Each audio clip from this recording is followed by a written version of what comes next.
So, welcome to Thursday. First of all,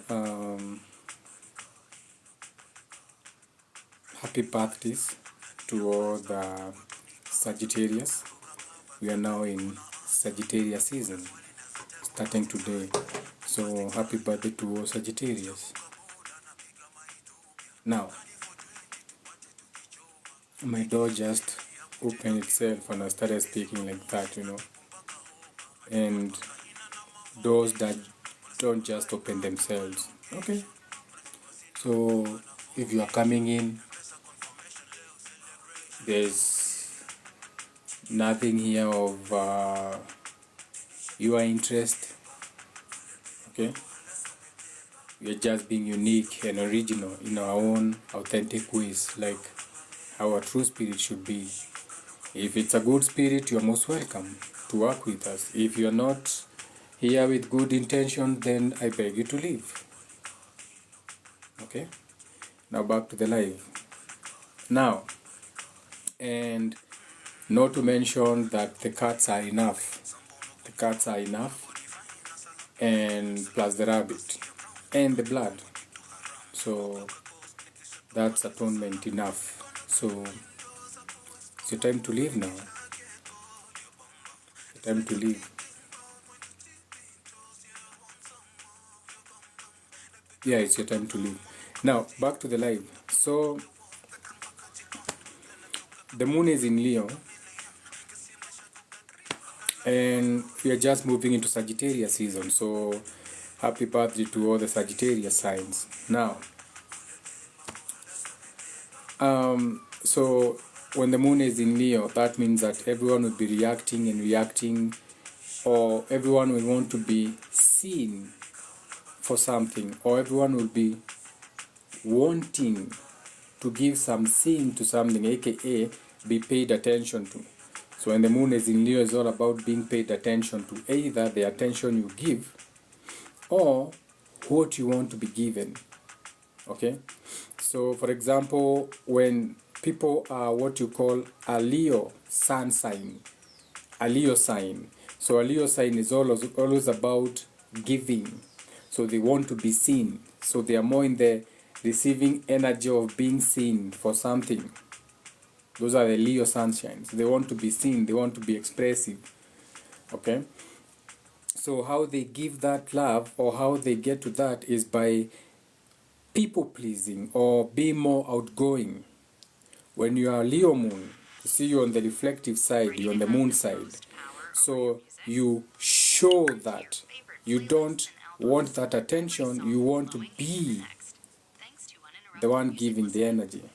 Okay, so that's the difference between the moon and the sunshine when it comes to the Leos. Now, so yeah, happy birthday to all the Sagittarius. So we are officially now in Sagittarius season. Okay. So let's have a story. So it's a Thursday. Jupiter, Jupiter is all about expansion. So we are going to have a story, and within the story we can learn. So the story will be about Ben. So Ben was my cousin. Okay, and so Ben moved on, but Ben was my cousin. Now,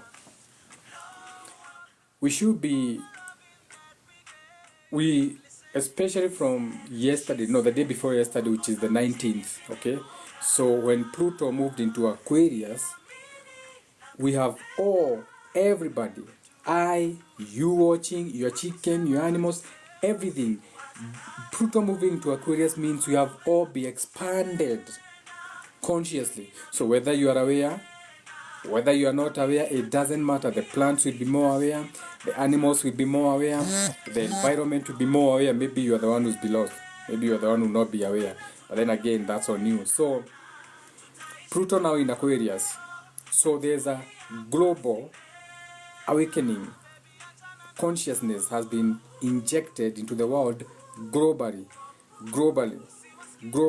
So when you see the cases of people like Adani, all of a sudden Adani being exposed by Adani being exposed by the British. Yet the British created Adani. You get what I'm saying? So from yesterday, 19th, if you are keen enough, you are going to see the global consciousness evolving. You are going to notice it if you know how to see. So things like the Adani is nothing but a reflection of what you call the golden ages, or the ages where there was nothing wrong. Okay, so as a collective, that is where Pluto in Aquarius was supposed to be taking you. A place where there's nothing wrong. So there's no competition, because there's nothing good or bad. So by default, there is wealth for everyone. That is what they meant by the Garden of Eden, or the golden era, which is what that Pluto in Aquarius would be, but it cannot be allowed to be by the people who run this world, because this is a world, this is a synthetic world that is man-made and ran by men. So the cases like Akina Adani, that is just a tip of the iceberg. Like, they're about to crumble, they're about to fall, they're about to be exposed. Mind you, this is Scorpio season ending. We are now jumping into Sagittarius, and we are in year 8. We are still in year 8. We are now just in the 9th month. The sun is there, Sagittarius, so the new moon will be in Sagittarius. The new moon will be the 9th month. Sagittarius, which is the thigh, which is in the sky, the half man, half horse with a bow and arrow hunting, 9th month, or the owl, doo-doo, then the night owl, the bird that can turn its neck 360, the owl, or what you call Sagittarius. It doesn't always have to be Sagittarius. You can give it any meaning. So these meanings we give them as per the people who have given these things intellectual property rights. So they have taken your names. For example, you would have names for these moons, for these seasons, for these atmospheres that you are going through, these cycles. So you had your own indigenous names that you'd call those cycles, because these are cycles you are going through. Okay? Now, so let's get back to Ben. Forget about the Sagittarius season. Let's talk about Ben. So Ben was my cousin. So Ben was very tiny. I think Ben was the size of this guy who's very comical. This guy who says pumbazu zangu, umbwa nyinyi. What do you call that guy? The guy who came up with that umbwa mimi, pumbavu zako. What is that, his name? Yes, Steve Simple Boy. Yeah, so Ben was the same size like Steve Simple Boy, like in size, eh? Kalikuwa kajamaa kadogo. Ni utu jamaa ukikaona ukiingia matatu unaogopa. You know that size, ukiwa stage, ukienda kuingia kwa matatu ukiwaona unaona wacha ningoje ingine. He was that size. Yani jamaa machachari. You get what I'm saying? So these are the young guys who are very active. Okay, so this will be the Kamagera guys. You know that size. Unajua kuna size ya Kamagera. Uwezi kuwa tu ni mbaba na bado uko Kamagera. Kuna wenye bado wamezeekea huko but wanakaanga odd. But sasa kuna Kamagera, jeshi ya Kamagera. You know that jeshi, that size. Okay? Now, Ben now, my cousin. How is Ben my cousin? So Ben was was my auntie's son. So the brother to my sister, the only sister to my father, may she rest in soul, Miriam, my only sister to my father. So that was my auntie. So Ben was the son to my auntie. You get what I'm saying? So that was my cousin. So I'm their first cousin, because I'm the firstborn from our father. Okay? So that makes me the first cousin from anyone who comes after my father. When it comes to cousin, I'm the biggest cousin. You get it now? So Ben was from my auntie. That's how he's my cousin, my lesser cousin. Now, so Ben, the small guy, very hardworking guy, he was very, what do you call it? He was very street smart. You know, street mats are the cobalt mines, okay? They can convert anything into wealth. So alikuanga Nakuru, ungeenda Nakuru town ungempata na ile nini ya kupima kilo. Ile kilo ya kupima. Ukichukua coins unakanyanga, jipime kilo unalipa, jipime kilo unalipa. So that is what Ben used to do. Then he came into Nairobi and akajoin my uncle's place. My grandfather actually. Kawangware. So pale Kawangware kuna stage inaitwa Shugoine. So ukienda Kawangware hiyo stage inaitwa Shugoine, kuna building iko hapo kitambo ilikuanga na supermarket hapo chini. Ni kubwa. For the longest time kuna kuanga na room hapo. So that's my grandfather's place, okay? I will read him to rest huko Ruai, alikuwa anaitwa Mzee John. Okay? Mzee John. Baba yake Karanja kwa film industry, Karanja kwa huko Super Sport. Hizo mavitu za cinema. Mnamjua Karanja, the tiny guy, a good director. That same size. I think Ben would have gotten to that size of that Karanja now. Ana media huko Jamhuri. So hao watu wa media wanamjua Karanja. The famous one with the 4x4 Land Cruiser. Very tiny guy, very beautiful wife. Kona beautiful wife. Kona slay queen wife. That's my uncle. Slay queen wife yake ni machachari kumuliko. So she's a smart woman, if you know what I'm saying. No. So now Ben akaenda kufanya kazi hapo sasa Kawangware Shugoine. Kwa hizo room na hizo bar mbili, comfort bar, kulikuwa na comfort bar moja first floor na comfort bar second floor. So maybe the comfort bar iko sana but bado room ziko, hata ukitisha drink utapata drink. So Ben akaenda kufanya kazi hapo. So this being my uncle's place, and Ben is now like, to my uncle Ben is like a son pia. Uncle Kamau, okay? Wale watu walikuwa kwanza kuinvest na gari za hizi gari za nini? What do you call these gari za accidents? Mnazitanga aje? Mbona nasahau. What do you call those taxis? Masalvage. So Kamau my uncle ametajirishwa na masalvage. Alikuwa ile wakati wa Toyota 109, Toyota 111, Toyota 112, ile Toyota ya buti, ile inakaa fielder but ilikuwa na leaf spring. Unajua gari ilikuwa cash price. Hata saizi huwezi pata. Hiyo Toyota 112 ya leaf spring ziko but very rare to find them. Zinanunuangwa na Wakikuyu wenye wanabeba kishanga gari zao mazigo mzito. Hiyo ziko but kuzipata ziuzangu zilikuanga KAM hizo Toyota KAM wakati wa Toyota 100. So my uncle alikuwa anafanya kazi ya salvage, ilimpea pesa sana.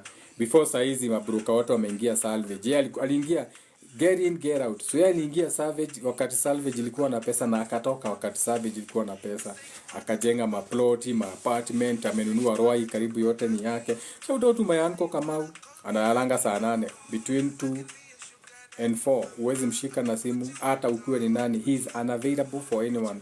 2 PM hata ukipiga simu au unauliza kwani hujui kama sahi anakuanga amelala miaka yake yote, kulala saa 8 mpaka saa 10. And this is something that we had in our family. So even my grandmother mwenye alizaa my dad, may her soul rest in peace, Wamboi, Shosho Wamboi, Hana Wamboi, amezikwa huko Nakuru Njoro. Hapo Njoro ukienda kuna kaburi ziko huko nyuma. Ukienda ni kama unaenda side the poster, kuna kaburi za Kanjo ziko huko. She opted to be laid to rest there because that is what the son decided, or the family, who is my father, us now, as we look at the leader. So may her soul rest in peace, Hana Wamboi Bogua. She's buried in Njoro. In the same cemetery kuna baba mdogo wangu sasa. See, this is my dad Mudhaka, kuna Kamau mwenye amefuata. Baba mdogo hata yeye ako buried huko Njoro, the same place. Pia Mbogua, who is my dad born to my father. So my father is the only one left in their family. So my father ana brother, ana sister, he's the only one left. Mudhaka, James Mudhaka Jenga. The same one. Watu wengi wanamjua kutoka Kaftek, Embakasi. Okay, these are the men who came with the first fighter planes. Inaitangwa Jet A5 fighter jets. My father is one of the people wenye walikuwa wameenda Israel to get trained ile wakati wa 82 Air Force. So even my father was the people who were like put in, wakashikwa, wakapelekwa, but you know how it is. So the coup happened during the Moi days. So that time is when my dad wakaenda Israel na wakakuja na hiyo Jet-5 fighter. Okay? So my dad is the famous 01. So 02 Mudhaka. Service number 100-274. Now retired. So brother ke Kamau pia yeye ako ready to rest Njoro, next to my shosho. Then there is Bogwa. So Bogwa was also their brother, but Bogwa died earlier because Bogwa alikuwa amestab mtu na kisu. Kangemi days back in the 70s, 80s na huko. So he stabbed someone, the other person died, so he was put in jail. When alitoka jela alikuanga ungempata Nakuru akiokota takataka. So his mind left his head. So alikuwa anaokota takataka Nakuru town. Huyu ni Mbogwe sasa mwenye amefuata Kamau. Then there's my last born sister Kafura, Miriam Nyambura sasa. Miriam Nyambura sasa ndio mama ya Ben, nawapea story yake. Miriam Nyambura was my auntie. Okay, beautiful woman. She was beautiful, irresistible. She was there during her time. Yeye ndiye alikuwa Verasidika. Unajua hizo time scene Nyashi ilikuwa inauza. Whatever I was selling, she was that. Okay, Miriam Nyambura, my auntie. May her soul rest in peace also. Now, so we are talking about Ben. So my auntie had a son. Alikuwa anaitwa kama mimi hata saizi. Every name Richard Jenga. The surname is different. Mimi ni Richard Jenga Mudhaka, son of Mudhaka, Jegawa Mudhaka. My the other Jenga now will be Richard Jenga Nyambura, kwa sababu ni mtoto wa my auntie. And my auntie by then hakuwa na husband. Sasa huyu auntie yangu ndiye ako na Jenga na ako na Ben, mwenye sasa I'm giving you the story. He may his soul rest in peace. And then there's Maxwell. So Ben na Maxwell, so Benson Gige, anaitwa Benson Gige. Benson Gige na Maxwell Mbogwa. Okay? Huyu anaitwa Mbogwa kwa sababu ameletwa kwa familia yetu. You get? Kwa sababu mama ya shosho yangu, shosho yangu, mama ya my dad. So huyo shosho, huyo babake alikuwa anaitwa Mbogwa. Unaona sasa huyu ameitwa Mbogwa. So huyu ni Maxwell Mbogwa na kuna Benson Gige. Benson Ngige anaitwa Ngige kwa sababu hii jina Ngige ni akina kwa baba yao.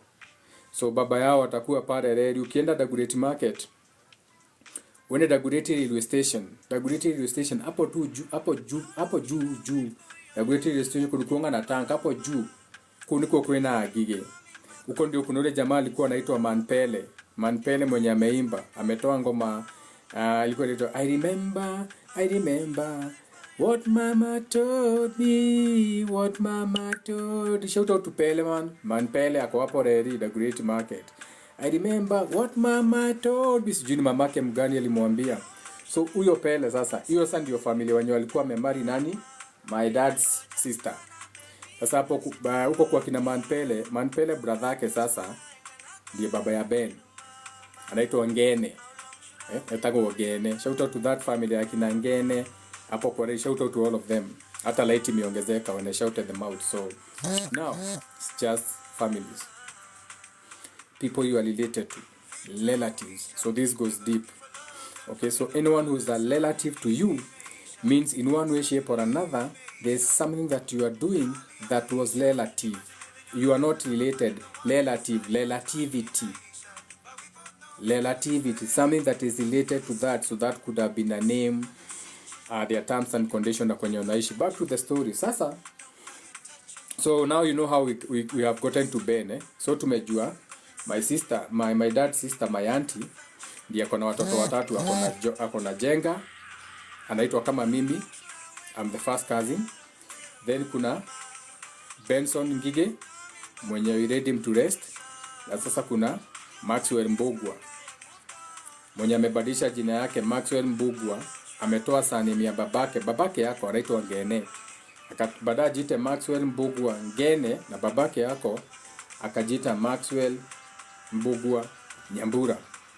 which is right, because hata akina Ngene hakuna the dowry rituals ziko. So we're also going to talk about dowry and why some of these oaths that you take, all the way to the marriage vows that you make when you're saying in sickness and health till death do you part, why you should not be taking those vows.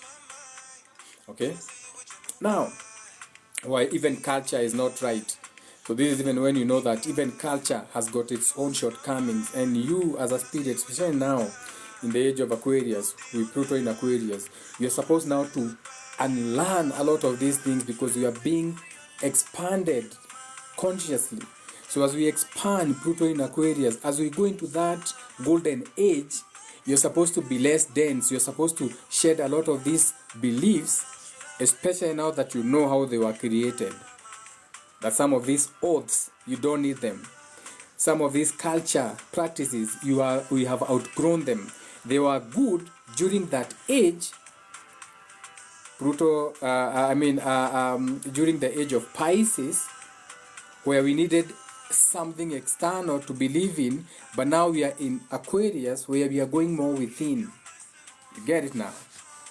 Now, back to Ben. So Ben akapata kazi hapo. Umesikia sao ni familia pia amepewa kazi na nani? Amepewa kazi na, unaona ushosho yangu. Unaona my dad's mom, shosho Wamboi, hana boy bogua.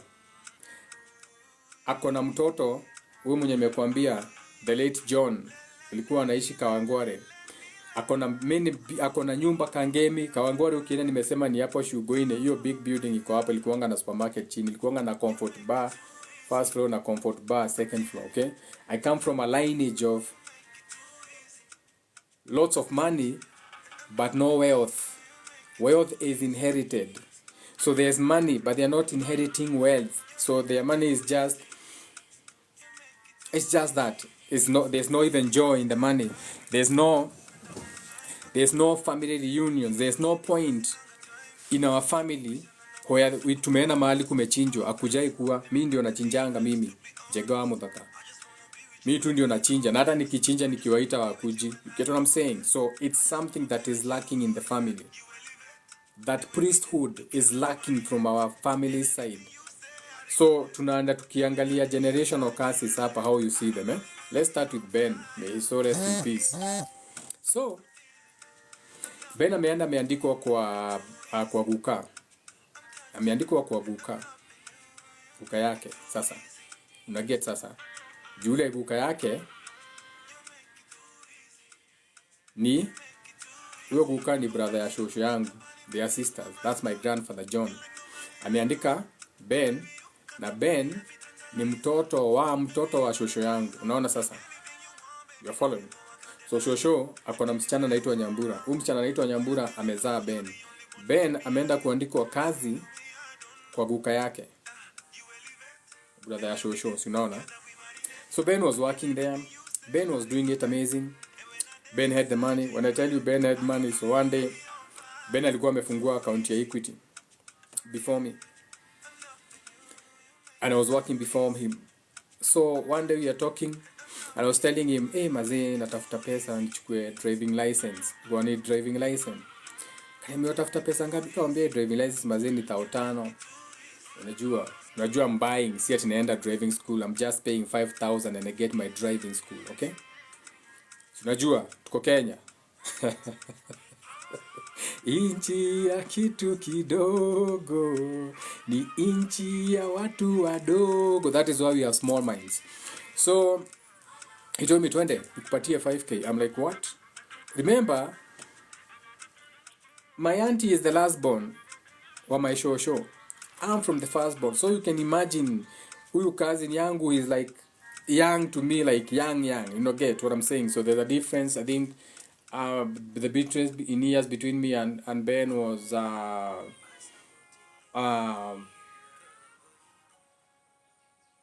probably, oh shit.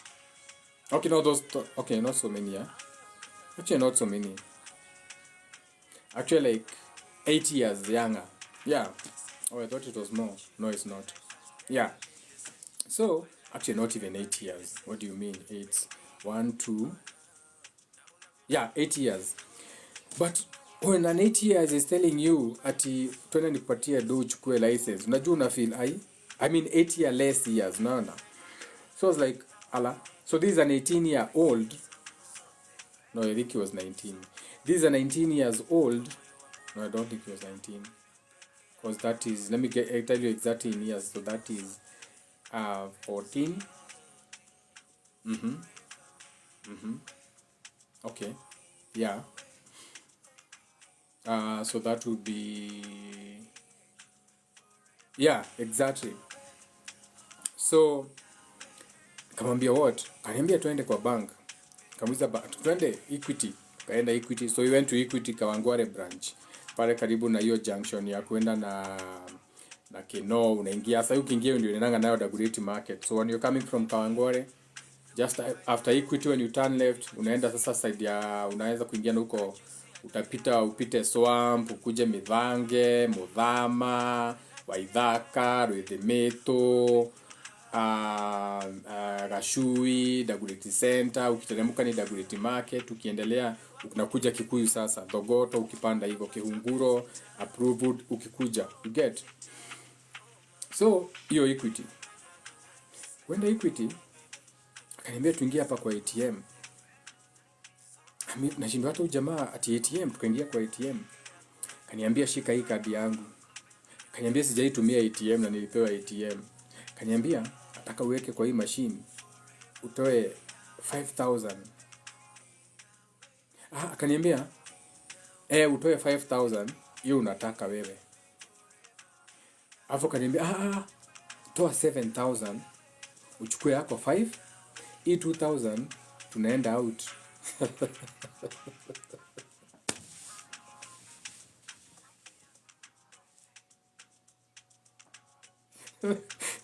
Nimeweka kadi ya Ben kwa ATM. Betinya titi withdraw 7000, nimemuuliza pin, amenipea pin, nimeweka. Sasa si kitu ya kwanza inatokanga ni nini? Ni kadi. Ni pesa na kadi. Kachukua pesa, kapea jamaa pesa. Kadi nikapea yeye. Sasa mimi nangojea receipt. Receipt katoka, nikakata receipt.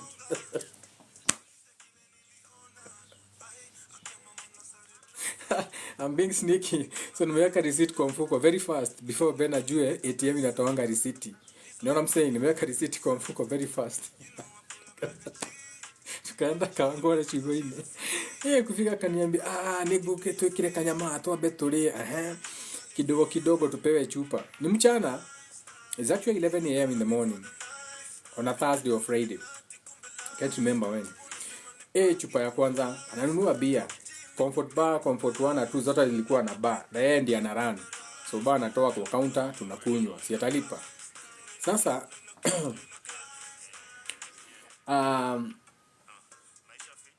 tukianza kukunywa, tukakunywa.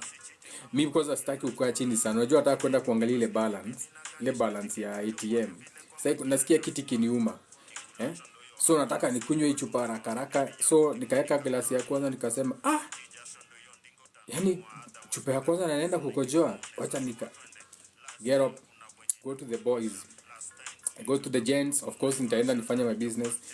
Nikatoa receipt ya ATM ya my cousin bana.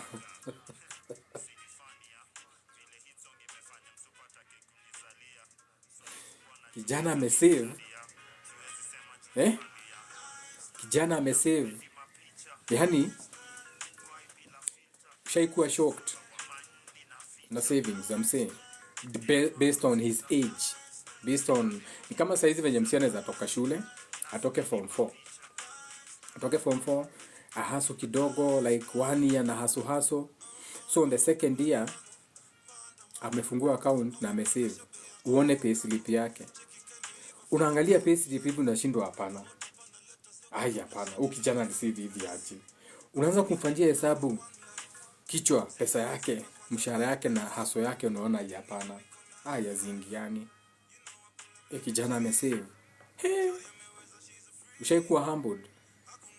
You are humbled. You are like, shit man, what have I been doing with my money? Or you are like, fuck, Do I need to save more? Or you're like, shit, I'm not making enough. So there's only those options. Unajua, when someone is making more money than you, the options will be either they are making more than you, or they are spending less than you, or you are not making enough. Those are the only options. So hapo unaanza kujishangaza, unaanza ku wait. Are you telling me that this young man has saved this much money? I do get his single na kila kitu, but are you telling me that he has saved this amount of money? You know what I'm saying? So I'm looking at the facelift. I'm looking at the young man. Sasa nikirudi kwa pub, and we are speaking now. So it's itching. I can't wait to ask him. So finally I ask him. I say Benito. Wanamwita Benito. Mazee. Jo unafanyanga hapa club mazee, kuuzia watu chupa 2-3 kiwauzia room. Hii ndio umepata hii do yote. Aiza, what do you mean do yote? Namwambia bro, receipt ya ile yenye tulitoa pesa Equity ndio hii receipt. Ile karatasi ilitoa ilikuwa receipt yako. Mtu receipt inatokanga ndio uone pesa yako, na kama utaki receipt si lazima ndio hii receipt. So he looks at the receipt. He's like, "Haya.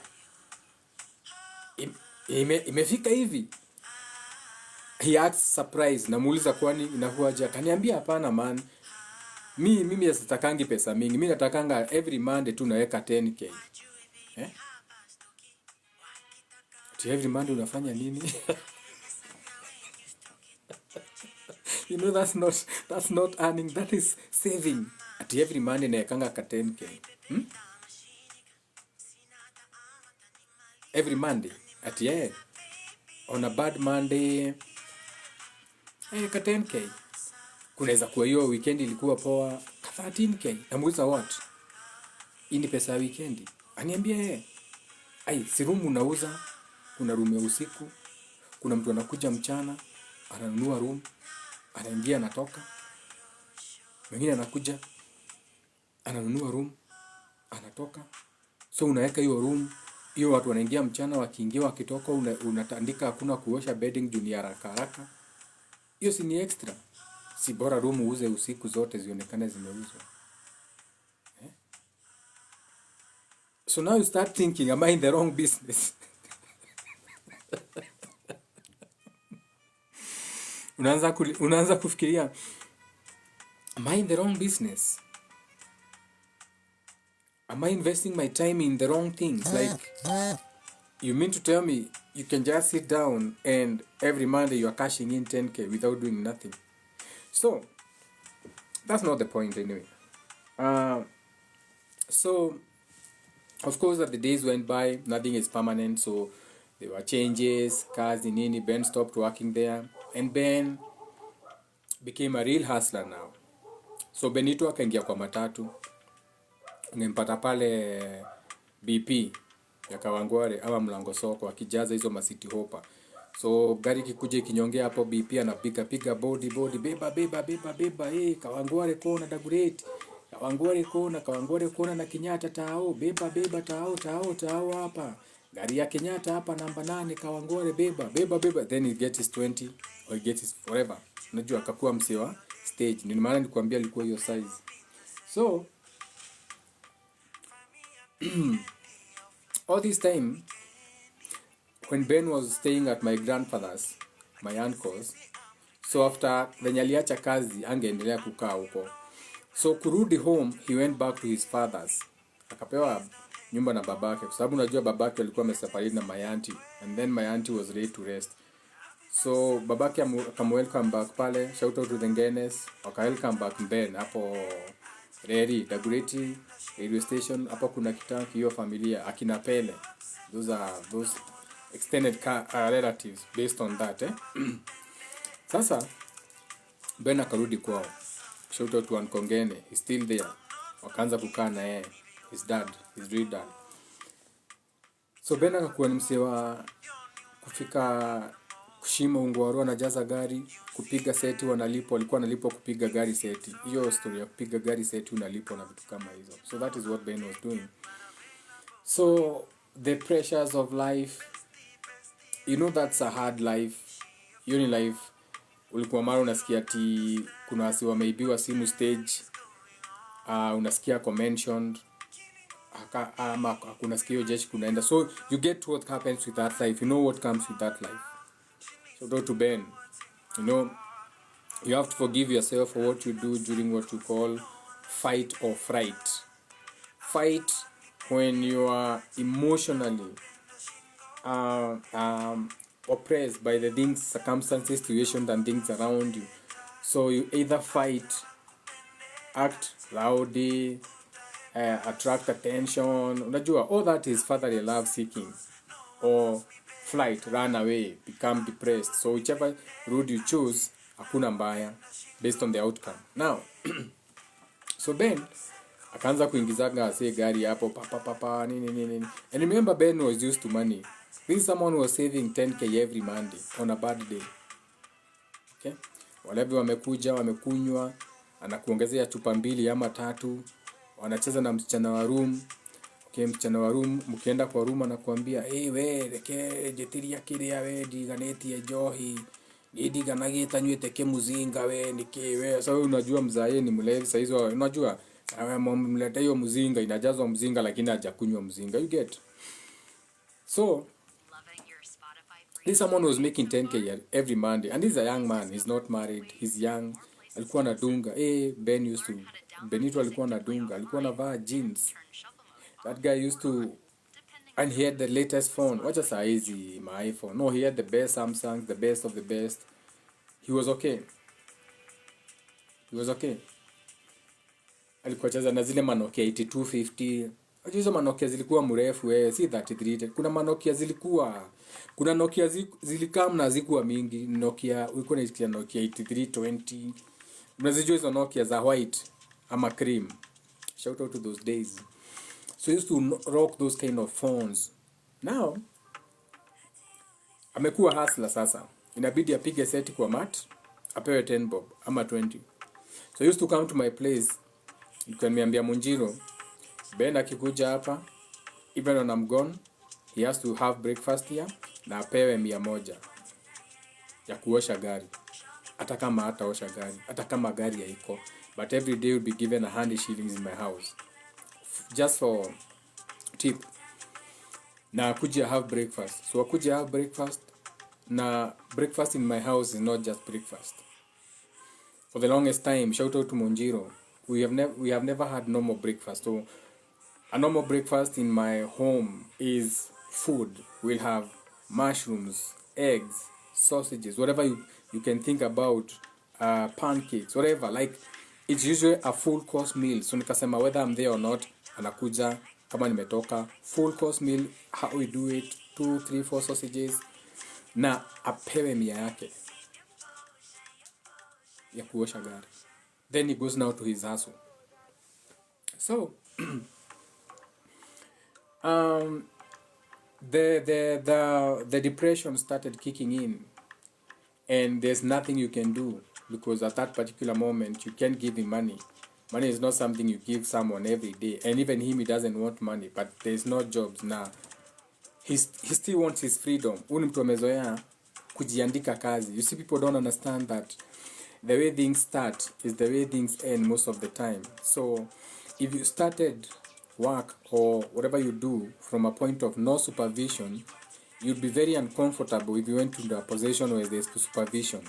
It's very hard for you to integrate. Okay, shout out to the entrepreneurs, they know what I'm saying. Nionanga entrepreneurs saa zingine unasikia amekaa miezi 8 bila kazi akingojea kitu yake ipik ama ihit, kwa sababu hawezi enda chini ya rules. Kuja saa hizi huwezi enda home. You get what I'm saying? So we are built different. People are built different, and it's okay to have different people. So now God has beautiful children, regardless of how they are. We are all beautiful children. So Ben akaanza kukua na a very rough life. Nini anaenda na hustle nini, na ukimwitia job anaenda vizuri sana. Ikafika mahali, but then again, because of what I'm saying, coming from up, it feels harder to fall. Kimpe business plan anakuambia hapana, wewe mbona ufanye hiyo business plan? Unamwambia but you are not on the same level now. I'm just advising you on a business you can, hii tunaweza anza, naweza kuanzishia, but you can't do what I'm doing. Una get? So ignore the lights. Kuna mtu ilivunjika usiku ikaangukia stima, zimeshikana waya hapa juu. Watu wa Kenya Power watakuja wazime wakate mti zitarudi, so zina behave hivyo from last night. So now we had a heavy downpour last night, heavy downpour, and now tuko Sagittarius today. Shout out to the new month of Sagittarius. Happy birthday to all the Sagittarians. Happy birthday to my beautiful Sagittarian. Now the whole of this month. So Ben is the story now. Before I get to how Ben met his demise, because it's a long story, I want to talk a little bit about some things we have done with Ben. Okay, I want to celebrate Ben in his own way. So hiyo time nilikuwa na gari mpya KBR KBR 292 whatever, Toyota Assista ile Toyota Assista ile inaka NZE ya white, wenye tukuanga nao job ya taxi wanaijua. So that car, the first time you have a car now fully yours, not si ya wenyewe, si gari ya kukopa ama, now this is your car. So the first time you do that, you really wanna drive and see town. Ask any man who has ever bought a car. Lazima apitie Koinange. Unajua unasikianga tu, usikia tu stories za Koinange. You have never been to Koinange. So the first time you buy a car, lazima uende, na ukienda huko lazima uibiwe.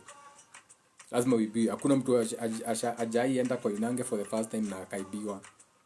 Wanajuanga new vibes, new catches. Nakuja unaambiwa boss, simamisha hapo. Ni nini? Tumekimbizwa na kajo. Okay, let me get to the story now. So Ben comes to me. Say, man, it's my birthday. And I'm loaded, man. Let's go to nipeleke tu mazee birthday mazee. Mimi usikia stories za tao, sijaienda tao. Unaona? Sasa mimi being the guy who's doing taxi business, of course najua tao, najua mtaa, najua Lidos, unaona? Kisikia mtu anajua Lidos, najua tao, najua Lidos, najua Popbees, najua. Nipe Joy lakini si Sabina. Tunajua hizo places.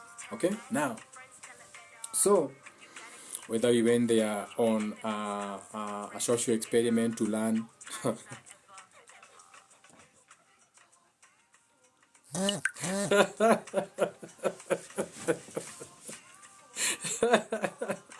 Shaisikia mwanaume anakuambia ati alipeleka mwanaume mwingine kununua matako. Ati mimi tulienda.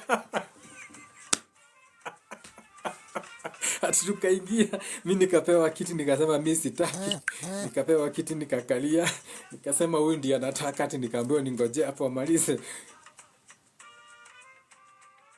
Habari hii si mgeni jijini. Ukisikia mwanaume anakuambia alipeleka mwanaume mwingine whole house, ati mimi nilipeleka kununua. Mimi si kununua, unajua mimi nilifika nikaona haya wanakuanga hivi. Nikaambiwa mgoje hapa amalize to. Habari hii si mgeni jijini. So those kind of stories. So